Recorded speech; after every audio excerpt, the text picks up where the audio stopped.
It's time for another episode of our Comfort to Christmas series. Now today, I've drawn inspiration from our friend KFC. Now lots of people out there love a KFC, and I thought, how can we demystify it, make it delicious, and use the trusty old air fryer, okay? So we're gonna make KFC chicken wraps with harissa yogurt and pickled red onions. We're also gonna make a vegetarian version with cauliflower.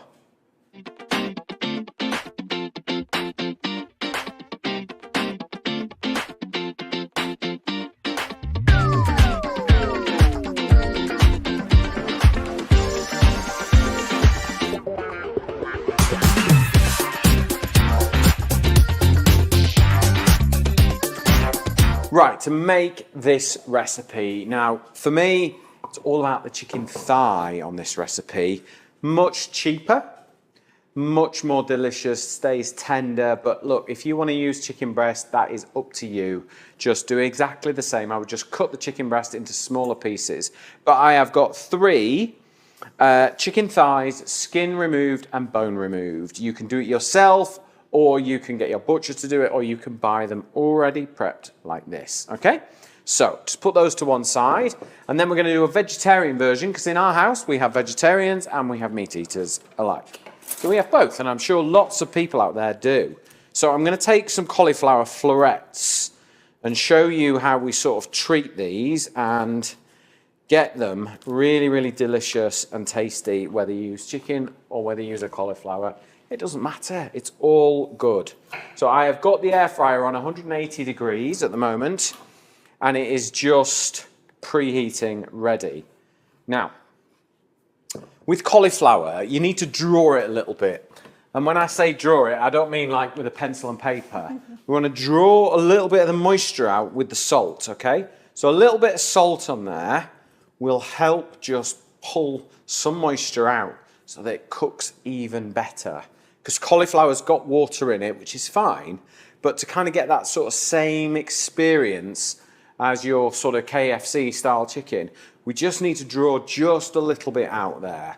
And then we're going to marinate it up. So I've got some of our yogurt that we're going to use for our harissa yogurt later, but we need a little bit just to sort of, the acidity of yogurt will also help break it down. So a few tablespoons of yogurt in there, and then we'll take our chicken thighs as well, and we'll do a few tablespoons in there. This will work within an hour, but I tell you, if you do it and leave it overnight, it's even better. Now I'm just gonna get a couple of things for this. So I want a little bit of paprika in there. Helps with the color, helps with the flavor, okay? And the same with our cauliflower. Okay, so just give them a good mix. The acidity of the yogurt will break the chicken down and make it even more tender. You could use buttermilk if you wanted to. It's just about having that acidity, okay? It really does make a lovely difference, all right? So that's that one. Get another spoon for our vegetarian one with our cauliflower. That water's already starting to draw down. And what I'm going to do is I'm going to cover these and leave them in the fridge overnight. Right, I've got one of each that I've made yesterday. I've left them in the fridge overnight. And you can kind of see, can you see on these? Yeah. So the colour's there. It's drawn the cauliflower out a little bit, all right? And just a little bit. And then the chicken has done exactly the same thing. It's just sat in there. It's absorbed the flavour. It's absorbed the tenderness, okay? So it's nice. It's going to be juicy, but it's also going to be tender, which is what you want. Now, on to the spices. Now, what I'll do is I'll ask Carlos to put a list down this side here of all the spices. So if you're watching this recipe and you're thinking, hey, I'm going to make that, make sure you check you got all the spices, because you'll open the cupboard door and you'll be like, oh, I haven't got that. I'm not going to make it. Check your spice list, make sure you've all got them, and then make this. So I have got onion powder and garlic powder here. I have got white pepper. I have got cayenne pepper. I have got salt. I've got thyme, and I've got oregano, okay? So all together, they're going to make a really nice combination. And then we're going to take some flour. And we're going to add that. Go on, Emily, ask me. What flour are you using? No, you know what you're going to ask me. No, do it. What? Well, can you make it gluten-free? You. Yes, use rice flour. Okay, that will work best. I am just using plain flour with my spices. So now I've got my seasoning. Now, if you want to double up and make plenty, you can. And then just use what you want and take it, you know, fill a jar, make up a big batch of it, and then it's there, isn't it? And it's done. Plenty of white pepper. It's getting right up my nose at the minute. Okay. And what I'm going to do is I'm going to do the cauliflower first. But in our house, we have vegetarians and meat eaters, but they don't actually mind them being cooked together. And that's just our choice. But obviously, if you've got people who don't want the two together, you might have an air fryer with two drawers. Obviously, put them in two different ones, but it's your house, your rules. This is my house, my rules, okay? So, take our cauliflower, and don't sort of try and, you don't want all the yogurt in with it. You just want the yogurt to kind of absorb and hold on to the flour for you, yeah? So there we go, there's that one. So all I'm going to do is just sort of dredge them a bit. Get the flour on there. And then once they've got a coating of flour, take them out and pop them to one side. I mean, if KFC is my inspiration on this, but you could do different flavors if you wanted to. You could do sort of Indian pakora style. That would be really nice. You know, some tikka spice, like a dry spice. Or you could add a wet curry paste to the yogurt to marinate it. That would be really good. Give it a little shake, little tap, and that is our cauliflower. And then I'm going to take our chicken. In fact, I'm going to use the tongs and just try and get some of the excess off. And then into the flour. So I've got 3 here as well. I feel like this might be an office tasting recipe, this one. Yeah. Do you think? I'm liking the look of this one. I thought you might. Do you partake in a KFC? Are you a KFC? I'm not. I'm not. Are you not? I'm not. I've only ever had one or two, and that wasn't my choice. 1 or 2 at the same time, or are you a KFC, Carlos, on your travels? Never been. Have you not? No. That's his official answer. In case Karen's listening. So there we go. Right, I'm just going to wash my hands.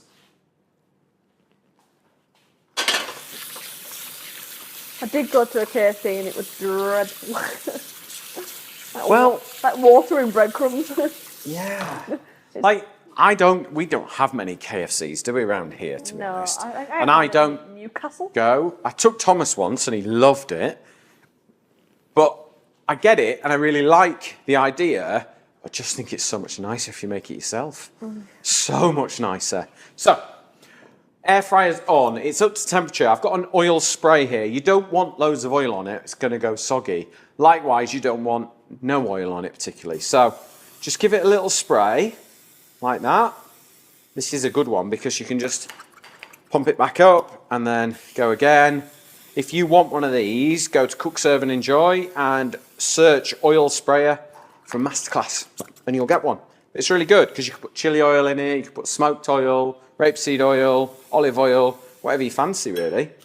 And then I'm just going to turn these over and get a little bit of oil on both sides because that is going to help really crisp this up.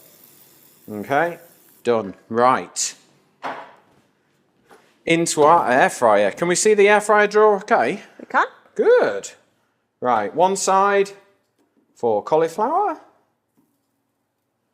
Is there any other vegetable you could use? Courgettes works quite well. Aubergine works really, really well. I've done like this out of aubergine. And what I tend to do is skin the aubergine completely. Right, let's pop those in. 180, I'm going to give it about 15 minutes, turn it over, make sure it's crisping up nicely. If you want to do with aubergine, peel all the black skin off and then cut it into slices about 1 centimetre thick, salt it, leave it for an hour, and then just pat them dry, and then put a little bit of yogurt on there, or you could do egg flour and breadcrumbs. If you are a plant-based eater, you could use a plant-based yogurt, marinate them up, and then put them in some seasoned flour, and they crisp up beautiful. Aubergine as a texture and like a breadcrumbing or a crisping works really, really well. You can also do it with wild mushrooms. I did the most amazing, I marinated wild mushrooms. I think they were, what mushroom were they? Oyster? Oyster mushrooms, well done. Well remember, she does listen. Oyster mushrooms, bit of dark soy sauce, left them, and then just seasoned flour with a bit of corn flour, normal flour, and Chinese 5-spice and salt. Flipping amazing. So nice, dipped in dark soy sauce. Anyway, let's clear this up and then we'll come back to our KFCs. Okay, chicken and cauliflower is cooking up nicely, crisping up beautifully, just time to do a couple of jobs. So we're going to pickle some red onions. Now, when you pickle red onions in lime juice, you get this incredible crisp, acidic, fruity crunch that cuts through things and just makes them absolutely delicious. I'm going to show you how to make them. Grab a knife. I'll just peel the red onion. Now, when you are peeling your onions, just nick the core off. Make sure that bit stays on, okay? Because otherwise it falls apart when you're chopping it. All right, and then just take the outer skin off. Pip thinks it might be a carrot. It's really not today, Pip, I'm afraid. Does this only work with red onions? Works with shallots really, really nicely. White onions are a bit strong, I think.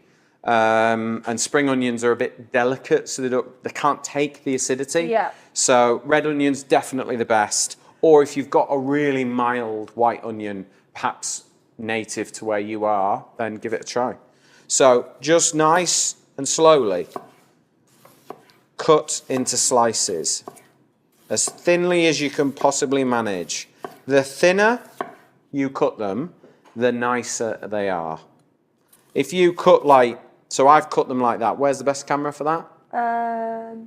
The number 6. That one. So nice and thin like that, yeah? You see that? Yeah. If you cut them like that, you know, half a centimetre thick, that is all you will taste, is onion. But you just want a really nice, fine pickle. So nice and thin, good sharp knife. And then once you get to that bit, just put it flat and then just run your knife through it. Because let's be honest, you're going to be serving it up in these, so it's going to be wrapped up. You're not going to see it, all right? So slice it up.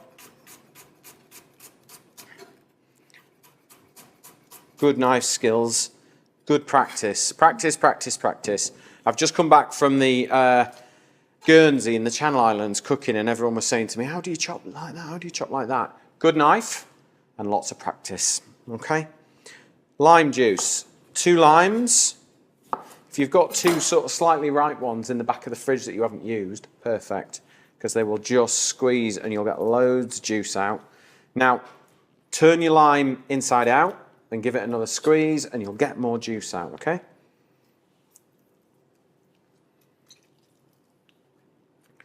So turn it inside out. There we go. Same again. What I tend to do with these is I will make them and give them 10 minutes to really absorb the lime juice. But you can make more than you need and pop them in the fridge. They will keep really well for at least a week, maybe 2. You do them now. How long do you keep them for? I've kept them for about, a week. That's if they're not. They do soften, don't they? Yeah, and the flavour changes. You don't get as sharp a pickle, but it's still really nice. And what I would do is if you're going to do it and then serve it, just scrunch them a little bit. Just squeeze, don't wring their necks. Just give them a little squeeze. And that means that the lime juice will just work into the onions really, really quickly. Okay? And there we go. Right, my cauliflower and chicken have been cooking.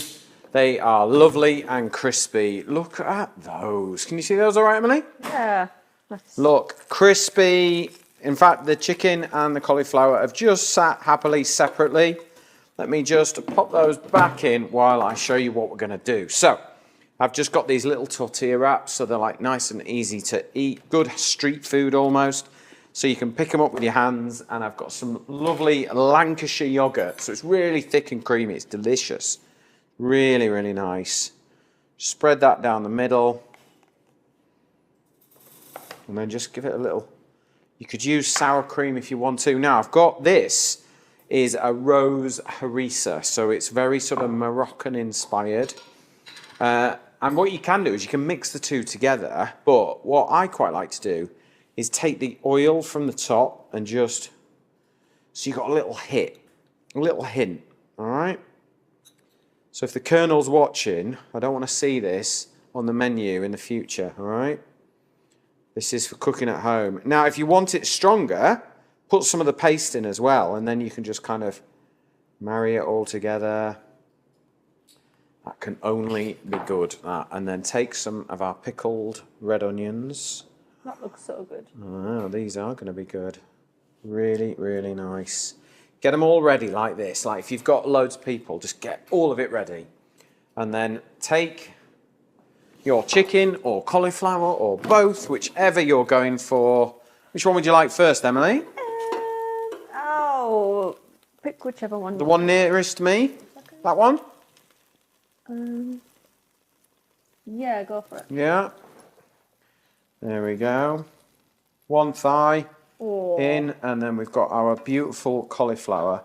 Look at that, that's perfect. And then what I think we should do is just finish it with a little bit more lime, because that acidity is just going to be absolutely delicious. So if I just take that, that's your chicken thigh. Hit it with a bit of lime juice. You've got the rich, creamy yogurt. You've got harissa oil. You've got pickled red onions and KFC style crispy chicken. What is not to love? Now, while I tuck into this and Emily has the cauliflower, you watch how I make the most delicious feta and pasta bake. It is a midweek sensation, perfect for comfort food. First thing you need to do is cook your pasta. Big pan, salted boiling water. In it goes for 9 minutes. Then add your cherry tomatoes into a big roasting tray. Add in a few black olives and a drizzle of extra virgin olive oil. Add a sliced lemon in half, just for that little bit of acidity, and then add a block of feta right in the middle of the pan and scatter with some dried oregano. This is a beautiful combination of flavours. A little bit of black pepper on the top, just for good measure, and a little more extra virgin olive oil on top of the cheese. Bake this for 25 minutes until really soft and squidgy.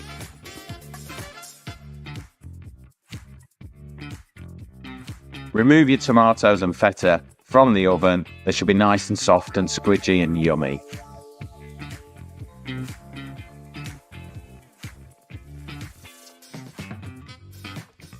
Drain your pasta, catch that liquid.